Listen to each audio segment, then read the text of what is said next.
अगर मैं तुमसे कहूं कि चक झुमरा के एक घर की दीवार रात को सांस लेती है, तो क्या मान लोगे? नहीं? तो सुनो, चक झुमरा के सेक्टर सी में एक पुराना चौराहा है, जहां एक जर्जर इमारत आज भी खड़ी है, रहमानी हाउस। कहते हैं 1952 में जब यह घर बन रहा था, एक राजमिस्त्री दीवार में ईंटें लगाते लगाते अंदर ही कैद हो गया था, और तब से हर रात इस घर के भीतर से हल्की थपथप और गर्मी सी आती है, जैसे कोई अभी भी मदद मांग रहा हो। 3 दोस्त मजाक मजाक में एक रात वहां गए, फ्लैश लाइट से दीवार पर टैप किया। हर टैप के साथ लाइट झपकी लेने लगी। वीडियो देखी तो पता चला, रोशनी के बीच दीवार की अंदर की परतों से एक हाथ बन रहा था और धीरे धीरे मिट रहा था।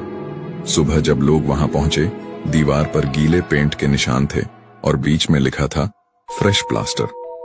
अब तुम सोचो, अगर आपका मुंह हमेशा के लिए बंद हो जाए तो डॉक्टर आपकी नाक में एक नली डालेंगे जो सीधे पेट तक जाएगी। फिर उसी नली से तरल खाना आपके पेट में जाएगा। अब क्योंकि आप मुंह से सांस नहीं ले पाएंगे, तो सांस लेने का काम सिर्फ नाक करेगी। लेकिन अगर नाक बंद हो गई तो डॉक्टर आपकी गर्दन में एक छोटा सा छेद करके नली डालेंगे, जिससे हवा सीधे विंड पाइप में जाएगी और आप सांस ले सकेंगे। बाद में डॉक्टर आपके पेट में चीरा लगाकर एक स्थायी नली डाल देंगे, जिससे खाना सीधे आपके पेट में पहुँचाया जाएगा।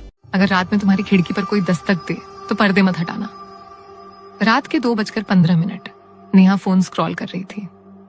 अचानक खिड़की पर थक थक की आवाज आई। वो हंसकर बोली, शायद बिल्ली होगी।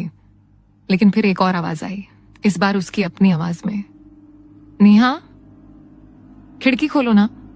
उसका दिल जोर से धड़कने लगा। धीरे से उसने पर्दा हटाया। बाहर वही थी, लेकिन आंखें पूरी काली और होंठ सिल दिए गए थे।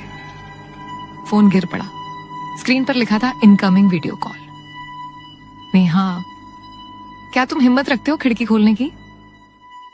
उसने बिना हेलमेट के अपनी मोपेड क्रैश कर दी, जिससे उसका दायां हिस्सा लकवाग्रस्त हो गया और उसकी बोली लड़खड़ाने लगी। तो जब उसने एक रेस्टोरेंट में शिकायत की तो मालिक को लगा कि वह नशे में है। मालिक ने पुलिस को बुला लिया, जिन्होंने उसे रात भर के लिए हवालात में डाल दिया। बाद में उसने टैक्सी लेने की कोशिश की, लेकिन फिर से ड्राइवर को लगा कि उसने शराब पी रखी है और उसने पुलिस को बुला लिया। वह दूसरी रात भी जेल में रहा, इससे पहले कि वह अपनी बात समझा पाता। फिर वह खुद को एक बार की लड़ाई के पास पाया और पुलिस ने उसे फिर से गिरफ्तार करने की कोशिश की, जब तक कि उन्हें उसका आईडी कार्ड नहीं मिला, जिसमें उसके मस्तिष्क की चोट के बारे में लिखा था, और तब उन्होंने उसे छोड़ दिया।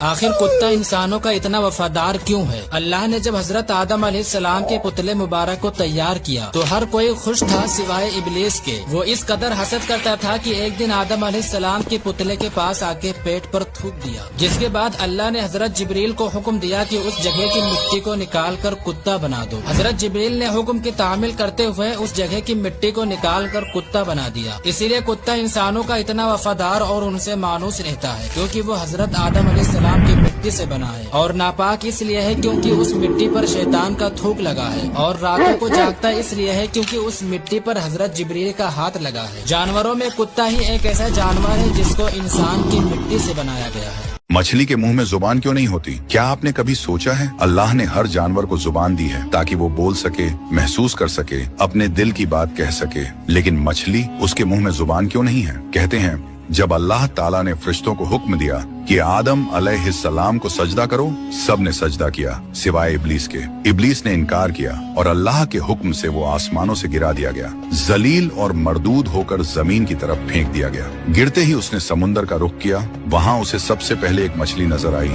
इब्लीस ने उस मछली से कहा, मैं तुझे एक अजीब खबर देता हूँ। अल्लाह एक नई मखलूक पैदा करने वाला है जिसका नाम होगा आदम। वो जमीन पर रहेगा, राज करेगा और समंदर के जानवरों का भी शिकार करेगा। मछली ये सुनकर डर गई और भागती हुई ये खबर पूरे समुंदर में फैला दी। हर जिंदा मखलूक को जाकर बता दिया एक नई मखलूक आने वाली है। लेकिन ये वो राज था जो उसे नहीं बताना चाहिए था। ये अल्लाह का रहस्य था जो मछली ने जाहिर कर दिया। तब अल्लाह ताला ने फरमाया, तूने वो एक बूढ़ी औरत का इंतकाल हुआ। लोगों ने उसे इज्जत के साथ दफना दिया। फरिश्ते आए, हिसाब किताब हुआ और अल्लाह ने उसे जन्नत की बशारत दे दी। उसकी कब्र में एक रोशन खिड़की खुली। उसने उस खिड़की से देखा तो जन्नत का नूर छाया हुआ था। वहाँ 2 औरतें बैठी हुई थीं, जो उसे अपनी तरफ बुला रही थीं। जब वह औरत उनके पास गई तो उसने एक अजीब मंजर देखा। एक औरत के सर पर एक परिंदा बैठा था जो अपने पंखों से उसे हवा दे रहा था, और दूसरी के सर पर वही परिंदा बैठा था जो अपनी चोंच से उसके सर पर मार रहा था। वह हैरानी से बोली, यह क्या हो रहा है? पहली औरत मुस्कुराई और बोली, जब मेरा शौहर काम से थक कर आता था तो मैं उसका सर दबाती थी और अपने हाथों से पंखा करती थी। अल्लाह ने उसी के इनाम में इस परिंदे की ड्यूटी लगा दी है जो अब मुझे जन्नत में सुकून दे रहा है। फिर उसने दूसरी औरत से पूछा, तुम भी तो जन्नत में हो, फिर यह तकलीफ क्यों? दूसरी औरत ने अफसोस से कहा, मैं 5 वक्त की नमाज पढ़ती थी, कुरान पढ़ती थी, रोजे रखती थी, इस वजह से मुझे जन्नत मिली। लेकिन जब मेरा शौहर काम से थका हुआ घर आता था तो मैं उससे बहस। जब आप एक डैंडेलियन पर फूंक मारते हैं तो हर छोटा सफेद पैराशूट वास्तव में एक बीज होता है। हवा उन्हें उड़ा कर ले जाती है जब तक कि वे कहीं गिर न जाएं और वहाँ एक नया डैंडेलियन उगता है। इसी वजह से आप इन्हें हर जगह देखते हैं।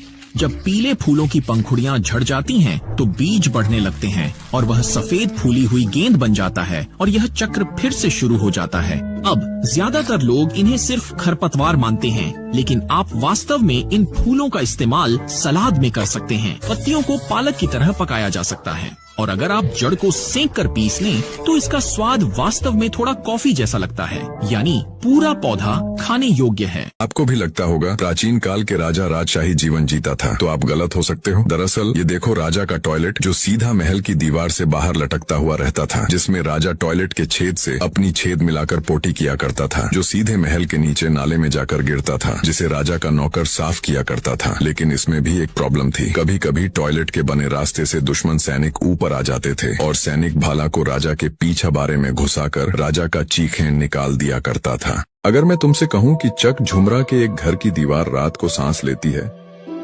तो क्या मान लोगे? नहीं? तो सुनो, चक झुमरा के सेक्टर सी में एक पुराना चौराहा है जहां एक जर्जर इमारत आज भी खड़ी है, रहमानी हाउस। कहते हैं 1952 में जब ये घर बन रहा था, एक राजमिस्त्री दीवार में ईंटें लगाते लगाते अंदर ही कैद हो गया था और तब से हर रात इस घर के भीतर से हल्की थपथप और गर्मी सी आती है, जैसे कोई अभी भी मदद मांग रहा हो। 3 दोस्त मजाक मजाक में एक रात वहां गए, फ्लैश लाइट से दीवार पर टैप किया। हर टैप के साथ लाइट झपकी लेने लगी। वीडियो देखी तो पता चला रोशनी के बीच दीवार की अंदर की परतों से एक हाथ बन रहा था और धीरे धीरे मिट रहा था। सुबह जब लोग वहां पहुंचे, दीवार पर गीले पेंट के निशान थे और बीच में लिखा था फ्रेश प्लास्टर। अब तुम सोचो, अगर कभी